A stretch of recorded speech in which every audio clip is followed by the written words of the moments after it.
Sound off for Chesterfield. Chesterfield is best for you. First cigarette with premium quality in both regular and king size.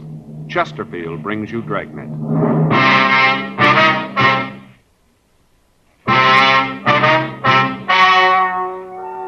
Ladies and gentlemen, the story you are about to hear is true. The names have been changed to protect the innocent.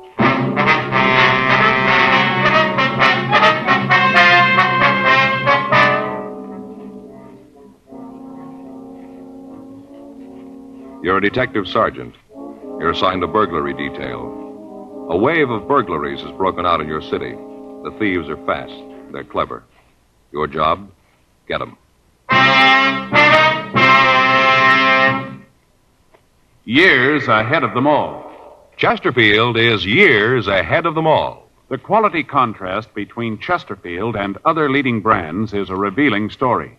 Recent chemical analyses give an index of good quality for the country's 6 leading cigarette brands. The index of good quality table, which is a ratio of high sugar to low nicotine, shows Chesterfield quality highest. Chesterfield quality highest. 15% higher than its nearest competitor. Chesterfield quality highest. 31% higher than the average of the 5 other leading brands. Yes, Chesterfield is first, with premium quality in both regular and king size. Don't you want to try a cigarette with a record like this? Chesterfield.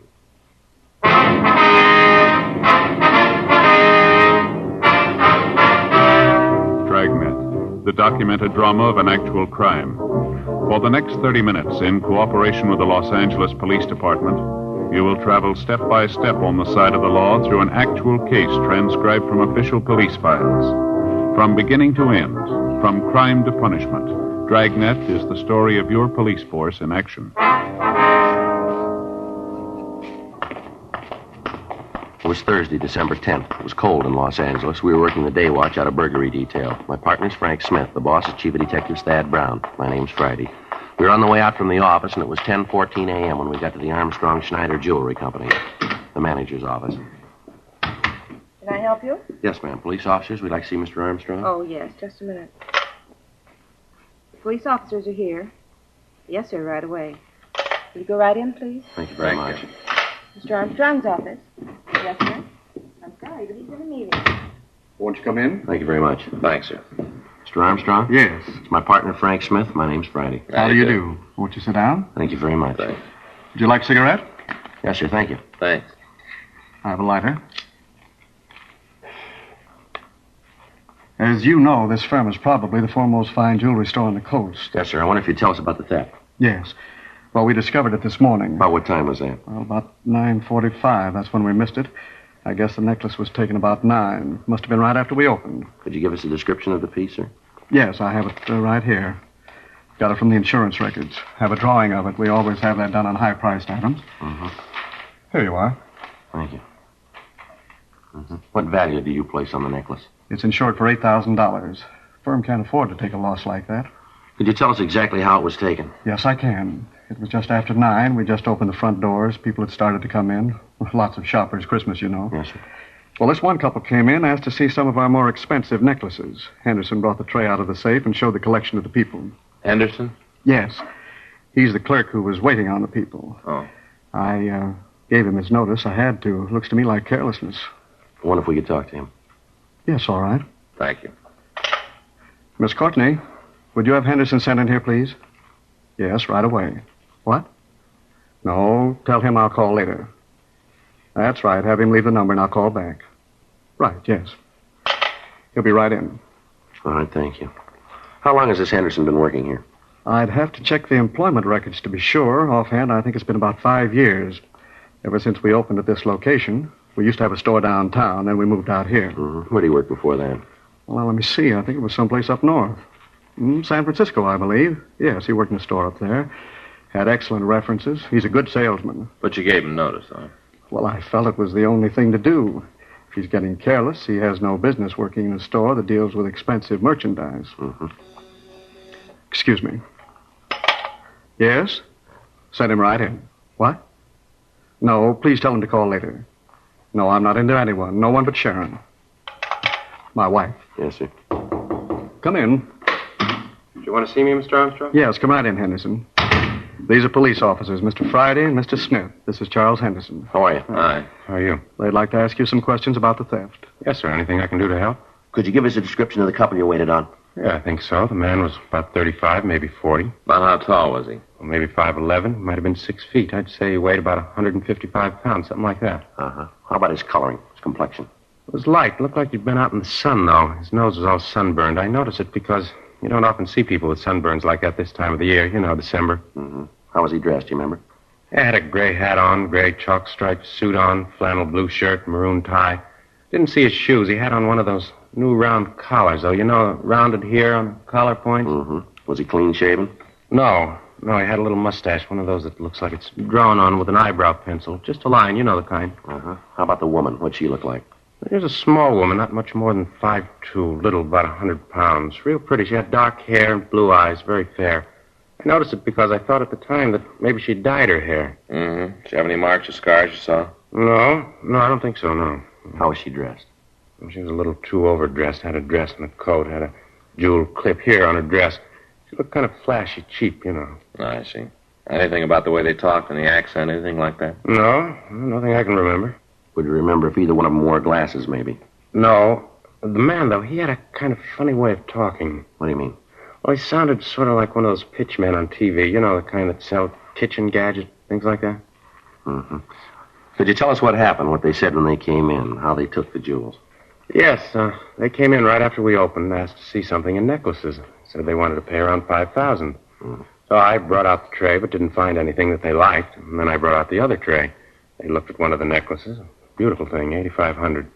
You know, Mr. Armstrong, the emerald-cut diamond with the small sapphires? Yes, I know the one. Beautiful thing. Excuse me, can I use that ashtray a minute? Yeah. Thank you. Wonder if you'd go on, please. Oh, sure. Well, I brought out the other tray and showed them the necklaces in it. They both looked for a long time. Then the woman said that she didn't think there was anything there she wanted. Mm-hmm. What was the matter? Didn't they care for our designs? No, it wasn't that, sir. They just didn't see anything they liked. So they moved back to the other tray. And then the woman said she'd found what she wanted. It was a small piece, 3 diamonds and 4 small rubies. Did they buy that? No, they said they wanted to think about it. They made a big thing about asking me if I thought that it would be sold before they could make up their minds. Mm-hmm. Well, I told them if they wanted to put a small deposit on it, we could hold it for them. Yeah. Ben said he'd rather not do that. He said they'd know by this afternoon. At that time, there were several people in the store, Christmas shoppers, you know. Mm-hmm. Some of them were looking at a display of bracelets we had on the counter. I went over to them to see if there was anything I could do. You know, tell them that I'd get someone to wait on them. I understand. It's a foolish thing to do, I know that. I'm afraid it was. Yeah, I know now. Well, when I got back, the couple was leaving. They told me they'd be in this afternoon and let me know. Walked out of the store, and I stopped to help a gentleman that came in. When I turned back to the trays, I noticed that the necklace in the more expensive tray was gone. Mm-hmm. Would you be able to give us positive identification of these people if you ever saw them again? Yes, I'm sure I would. Wonder if you can come downtown with us and look at some pictures, see if you can identify the thieves for us. Of course, if Mr. Armstrong has no objection. Not at all. You'd like me to come along, too? I don't think that'll be necessary right now. If there's anything we need, we can get in touch with you here, can we? Yes, right here at my home. I can give you that number. All right, fine. Okay. Here it is. Thank you, sir. Well, thanks very much. You ready to go? Yes, sir, I'll get my hat. Just a minute, Henderson. Yes, sir? As soon as you get through down there, come on back. Your job's waiting for you. All right, sir. I'd like to come back. Anything I can do to help, just let me know. All right, Mr. Armstrong. Not at all. I'll get my hat and meet you at the door. Right. Have you notified the insurance company of the theft yet, Armstrong? I have a call into them now. I'm expecting an agent from the firm any minute. Sure hope you can recover it. Yes, sir. We'll do the best we can. An $8,000 necklace. How do you think they'll go about disposing of it? Break it up? Well, either that or leave it in one piece. That'll make it kind of hard to unload, won't it? $8,000? Not at their price.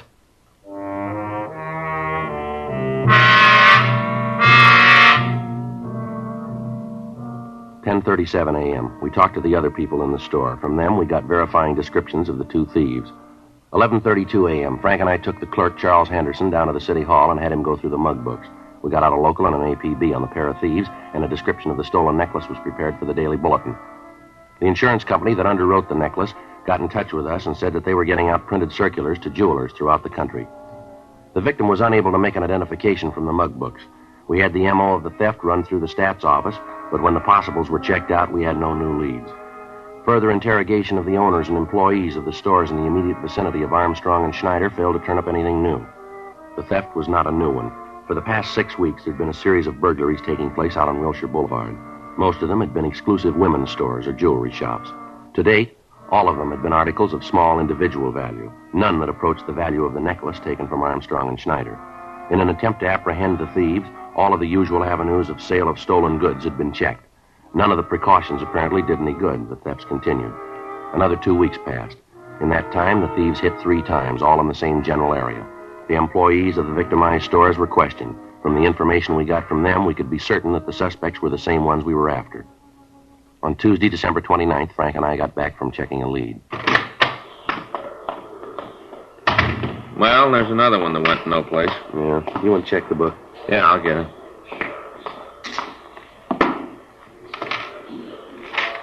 Anything there?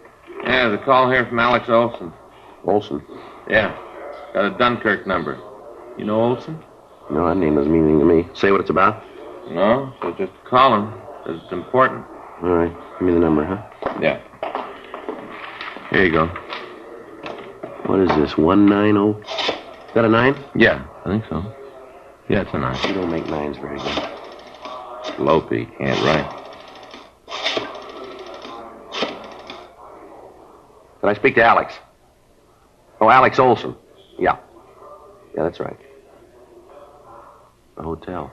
Yeah. Hello? This Olson? Yeah. This is Friday. Police department. You want me to call you? Yeah. Oh, yeah. Sure, I remember, huh? Yeah, sure. We'd like to talk to you. Yeah. No, we'll come over there. That's right. You want to give me the address? Just a minute. Yeah. Okay. Right. Bye. Olson, he works for that carnival. You remember we talked to him last year? Says he wants to see us about some burglaries now. Oh, yeah, I remember. Says he's in with the thieves. 11:26 a.m. We drove out to the address Olson had given me on the phone. We talked to the desk clerk at the hotel. He said that Olson had just moved in, and that during the time he'd been there, Olson hadn't talked much to any of the other people in the place. The clerk gave us his room number, and Frank and I went up to talk to him. Oh, where is it? Joe Friday. Just a minute.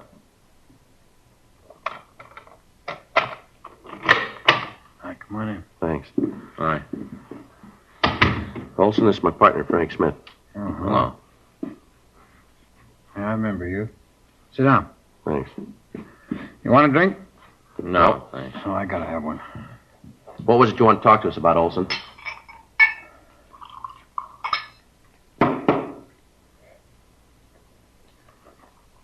Olson? Huh? What was it you wanted to talk to us about? Oh, man. Man, what a hangover. I really get him. Yeah, now let's get to the point, shall we? What's on your mind? Oh, I'll tell you. I don't know why I drink so much. I feel terrible the next day. I always drink too much. All right, now look, Olson, maybe you got a lot of time. We haven't. We didn't come over here to sit and watch you drink. Now get to the point. You said on the phone that you're in with a gang of thieves we're looking for. Now, what about it? What I told you on the phone is true. It's all true. I'm glad to tell you. Get it over. Get it all out in the open. That's what I need to do. Get it all out in the open. You had any breakfast yet? No, I just got up before I called you. Is there any place around here you can get something to eat? Don't make no difference around here. Nobody knows me. I think there's a place down the street right next to the hotel. But what's all this about food? I think you'll feel better if you have something to eat, won't you? No, wait a minute. You've had enough of that. Put it down. I don't want no food. All right, we do. Let's go. You guys are getting a little bossy, aren't We you? want to hear what you got to say. You keep hitting that bottle, neither one of us is going to make it. Come on, fella. We'll buy you some breakfast. You got a coat? It's cold out. Oh, yeah. I'm sure glad you guys came. I'm glad to get this off my Wait a minute. chest. Those dresses in there. Woman's clothes. Those belong to you? Oh, no, I'm just keeping them for a friend. Well, the labels on some of them here. Come from out on Wilshire, don't they? You get a gold star. I'll tell you about them. That's part of the deal. You want to tell us now? Well, look, you made a deal about some coffee. Maybe it'll help me find my hands. Are you going to back out now? All right, let's go. We'll come back. Sure, you can come back. Take all the time you want to. Look the dresses over. I got some other stuff you'll want to see, too. But come on, let's go.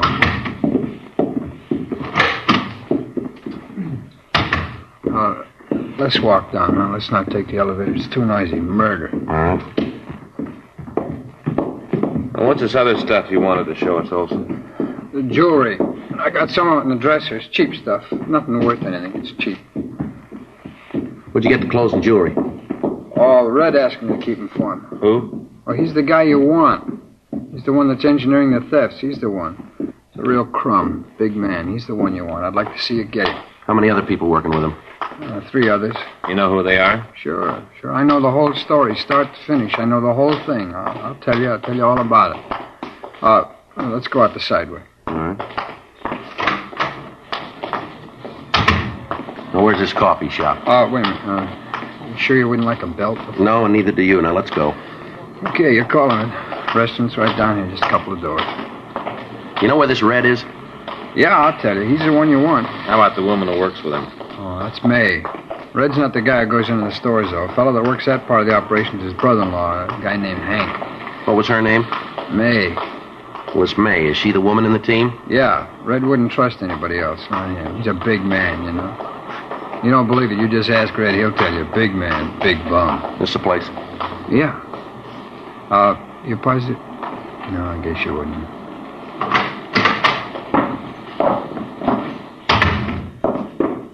Booth in the back, all right? Yeah. Hey, Joe, it doesn't look like they got service in the booths. What do you want, Olson? Well, it ain't what I want, but I'll settle for a cup of coffee. Joe? Yeah, it's all right for me. I'll get it and bring it back. All right. Come on, Olson, let's go back.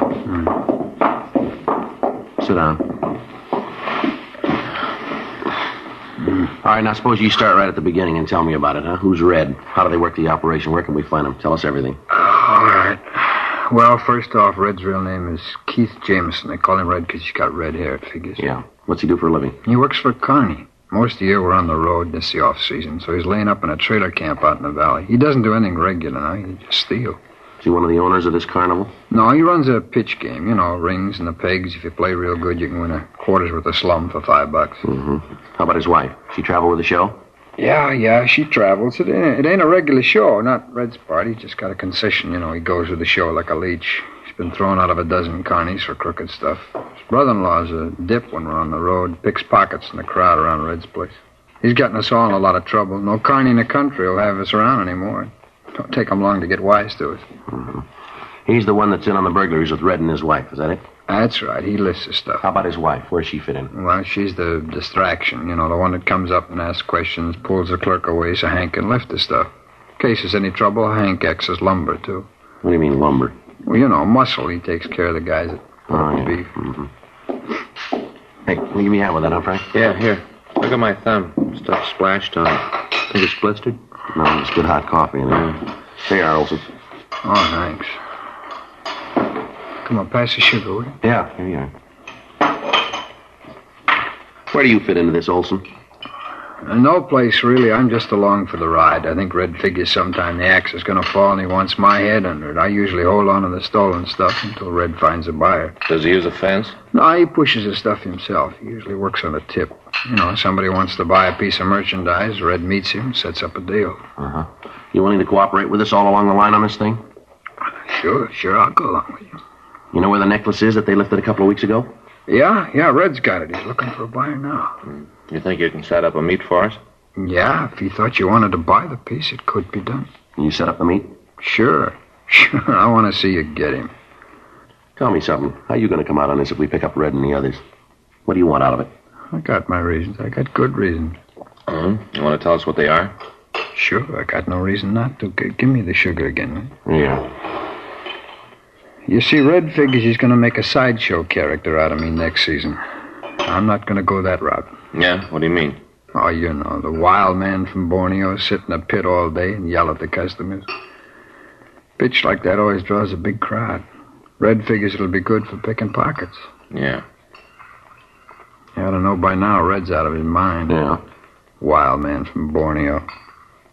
Even a leopard skin won't help. Look at me. I only weigh 105 pounds.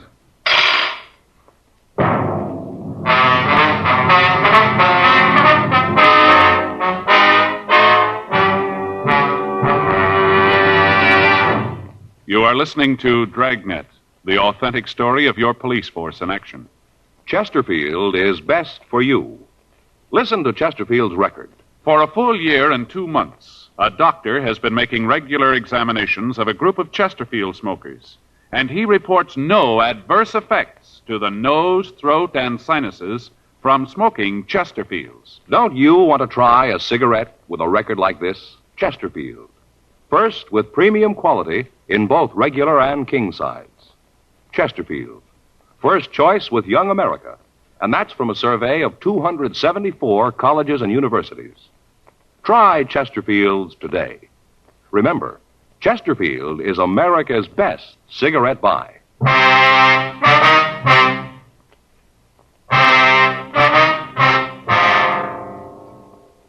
2:24 p.m. We continued to talk to Alex Olson. He told us what he knew of the operation of the thieves. We went back to his room and searched it thoroughly. We found several pieces of cheap costume jewelry and several of the stolen dresses.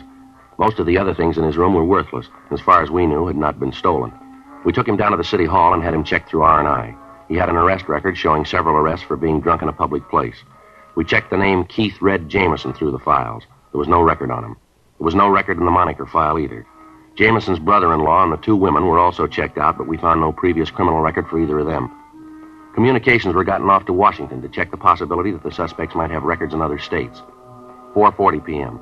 We met in Captain Wisdom's office. Olson told us that he'd arrange a meeting for us with Red. While we listened on an extension phone, he called the suspect, told him that he had a buyer for the necklace. A meet was set up for the following morning at the entrance to Alvera Street. Red said that he'd have the necklace with him at the time. 5:37 p.m. Frank, Olson, and I drove out to the trailer camp in the valley. We checked the trailer that Red lived in, and also the one his brother-in-law had. We got a good look at the car Red would drive to the meet, and then we arranged for a stakeout on the trailer park. 8:23 p.m. The three of us drove back down to the city hall. You ain't gonna try and take him at the meet, are you? We hadn't got around to that yet. Why? Well, you do, and it's gonna point straight at me.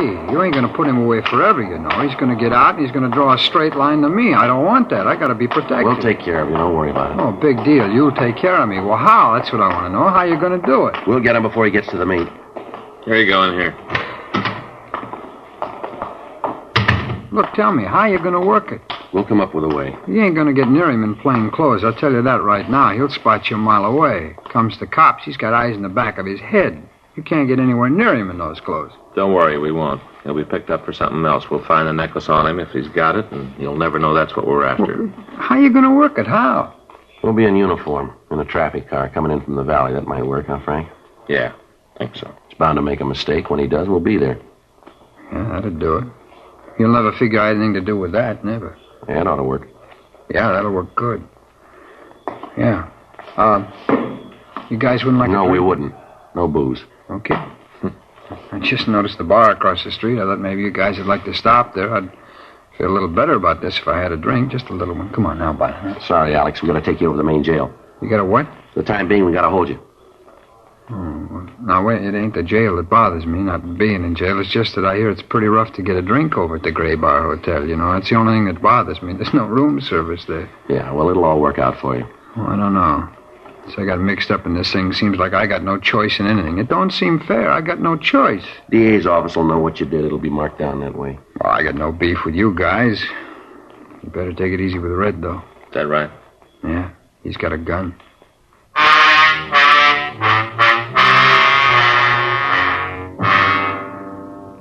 The following morning at 4:30 a.m., Frank and I were dressed in the uniform of traffic officers. We were parked 2 blocks from the trailer park in a traffic car. The meet with Red was scheduled for 9 a.m. The officers on stakeout at the trailer park told us that they'd seen no activity in Red's trailer the night before. From where we were parked, we could keep his car under constant surveillance. At 7:45 a.m., we saw the suspect and his wife come out of the trailer and get into the car. We followed them over to Ventura Boulevard, and from there down Cahuenga Pass. We kept far enough behind them so that they'd have less chance of knowing that they were being followed. They turned by the freeway construction point and continued on down Cahuenga Boulevard. When they got to the corner of Yucca and Cahuenga, they made a mistake. They turned left from the wrong lane of traffic. Well, that's it. You want to hit the siren? Yeah. I got the light. He's going straight down Yucca, Joe. Yeah. Pull up behind him, huh? Right. Okay, he sees us. He's pulling over. I'll cover the other side. Watch yourself. Right. What's wrong, officer? I didn't do anything. See your operator's license, please? Sure, it's in my pocket. I'll get it. You want to get out of the car, please? Well, I don't have to get out to show you my driver's I'd like to have you get out of the car. Don't argue with him, Red. Do what he says. What's all this about, anyway? What do you stop me for? You made an illegal left turn back there, Coenga. Illegal? Oh, you got the wrong guy. See that guy in front of me? He jumped the light something awful. He's the guy you ought to be after. He's the one, not me. All right, move over by the car. What? Over by the car. Now put your hands up there. No, against the car. I don't know what you mean. Now come off it, Jameson. You know what we mean. Get out of here! All right, Jameson, on your feet. What are you doing? You got no right to beat him up like that. A big thing for making a left turn. What are you guys trying to prove? Just wait until the papers get this. We got friends, you know. All right, big lady, friends. take it easy. I won't take it easy. Man makes a mistake and you cops act like you were the judges. You got no right to treat a citizen like that. Here, Frank, you want to hold this? Yeah. 38 Colt. You play rough, don't you, Red? Ah, shut up. What's this, Red? You leave that alone. That's mine. Doesn't concern you. Necklace, Joe? Yeah. So it's a necklace. What's that prove? You got nothing on us. Write out the ticket for the left turn and let us go. That's all you got. You got a permit for this gun? No. This necklace is stolen. You know that, don't you? I don't know anything about it. I'm not going to say anything till I see a lawyer. Nothing. I knew this would happen. Always knew it about you. You're yellow. Willing to take a chance as long as you ain't going to be nailed. Let something go wrong and right away you start screaming for a lawyer. Poor excuse for a man. You took a chance and you lost. Well, don't be a coward about it. You got no excuse. None in the world. You got no excuse at all. Well, that makes you even, lady. Huh? Neither of you.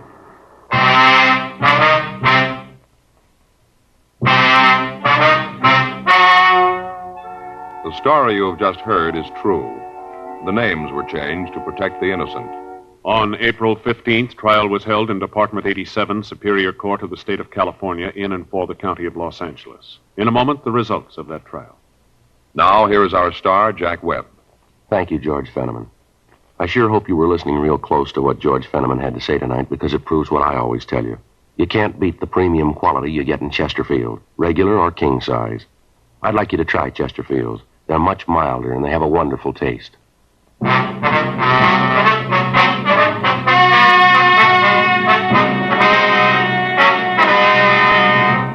Henry Donald Swenson, Anna Catherine Swenson, and May Ruth Jameson were tried and convicted of 5 counts of burglary in the second degree. They received sentence as prescribed by law. Burglary in the second degree is punishable by imprisonment in the state penitentiary for a period of not less than 1 nor more than 15 years. Keith Walter Jameson was tried and convicted for receiving stolen property on 5 counts and received sentence as prescribed by law. Receiving stolen property is punishable by imprisonment in the state penitentiary for a period not to exceed 10 years. Because of his cooperation, Alex Robert Olson received a lighter sentence and was placed on probation.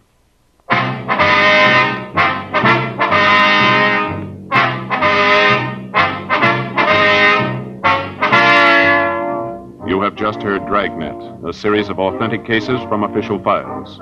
Technical advice comes from the Office of Chief of Police W.H. Parker, Los Angeles Police Department. Technical advisors Captain Jack Donahoe, Sergeant Marty Wynn, Sergeant Vance Brasher. Heard tonight were Ben Alexander, Stacey Harris, script by John Robinson, music by Walter Schumann. Hal Gibney speaking. For a million laughs, tune in Chesterfield's Martin and Lewis Show, Tuesday on this same NBC station. And sound off for Chesterfield's. Either regular or king size, you'll find premium quality Chesterfields much milder. Chesterfield is best for you. Chesterfield has brought you Dragnet, transcribed from Los Angeles. Now, new Fatima has the tip for your lips. Fatima tips of perfect cork. King size for natural filtering. Fatima quality for a much better flavor and aroma. So remember, new Fatima has the tip for your lips. Fatima. See how smooth they are. Remember, Fatima is made by the makers of Chesterfield, Liggett & Myers, one of tobacco's most respected names.